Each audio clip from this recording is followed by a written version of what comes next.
ओम शांति। 30 दिसंबर की श्रीरचना में सबका स्वागत है। परमात्मा पिता कहते हैं, मन बुद्धि की एकाग्रता द्वारा सर्व सिद्धियां प्राप्त करने वाले सदा समर्थ आत्मा भवा। मेन फोकस है एकाग्रता। एकाग्रता का अर्थ ही है फोकस करना इंग्लिश में। सर्व सिद्धियों को प्राप्त करने के लिए एकाग्रता की शक्ति को बढ़ाओ। मतलब कि बस मैं बाबा को देखूं और बाबा मुझे देखें। यह एकाग्रता की शक्ति सहज निर्विघ्न बना देती है। जितना हमारा फोकस लेवल लगा उतना भी हम किसी टास्क के ऊपर भी फोकस कर पाएंगे। तो जितना बाबा के ऊपर फोकस होगा उतना ज़्यादा ही हम किसी एक टास्क के पीछे लग सकते हैं। कहते हैं ना कि अंधाधुन होकर के लग जाना किसी चीज़ के पीछे। तो ये ताकत आती है जब हम बाबा का एकाग्रता से याद करते हैं। व्यक्ति और वस्तु जो तीसरे नेत्र में अगर दिखे भी तो उसको हटा देना है, सिर्फ बाबा दिखाई दे और कुछ भी नहीं। सारी फीलिंग्स हर चीज़ से हटा करके बाबा के ऊपर सारी फोकस, सारी फीलिंग्स की, तो उससे एकाग्रता की शक्ति बढ़ती है। मेहनत करने की आवश्यकता नहीं रहती, एक बाप दूसरा ना कोई, इसका सहज अनुभव होता है। सहज एक रस स्थिति बन जाती है। मतलब एक रस मतलब एक के रस में रहना, एक से ही रस लेना।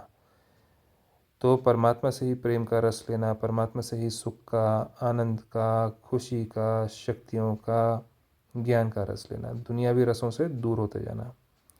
सर्व के प्रति कल्याण की वृत्ति मतलब एटीट्यूड, भाई भाई की दृष्टि रहती है।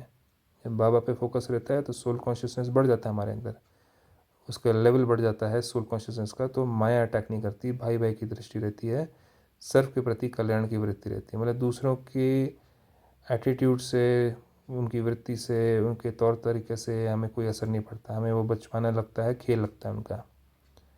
तो लैक ऑफ विजडम कहते हैं जिसको, विवेक की कमी, इसलिए हमें उनका बचपना कमज़ोरी लगती है, उनके अंदर दिखती है, तो हमें मुस्कुराहट आती है। लेकिन एकाग्र होने के लिए इतना समर्थ बनो जो मन बुद्धि सदा आपके ऑर्डर अनुसार चले। स्वप्न में भी सेकंड मात्र भी हलचल ना हो। इतना समर्थ बनो जो मन बुद्धि सदा आपके ऑर्डर अनुसार चले। तो एकाग्रता की शक्ति ली और फिर मन को ऑर्डर किया, ये सोचो ये मत सोचो। तो जो सोचना नहीं है उसको, उसके ऊपर फोकस नहीं करना है, जो सोचना है उसके ऊपर फोकस करना। उदाहरण, मुझे क्रोध मुक्त नहीं बनना है, मुझे शांत स्वरूप बनना है। मुझे अहंकार मुक्त नहीं बनना है, मुझे नम्र चित्त बनना है। तो मुझे फोकस पे करना है, मुझे नम्र चित्त बनने पे फोकस करना है, वही स्वमान लेना है। मुझे शांत स्वरूप होना है, उस पर फोकस करना है। तो स्वप्न में भी सेकंड मात्र भी हलचल ना हो। ओम शांति।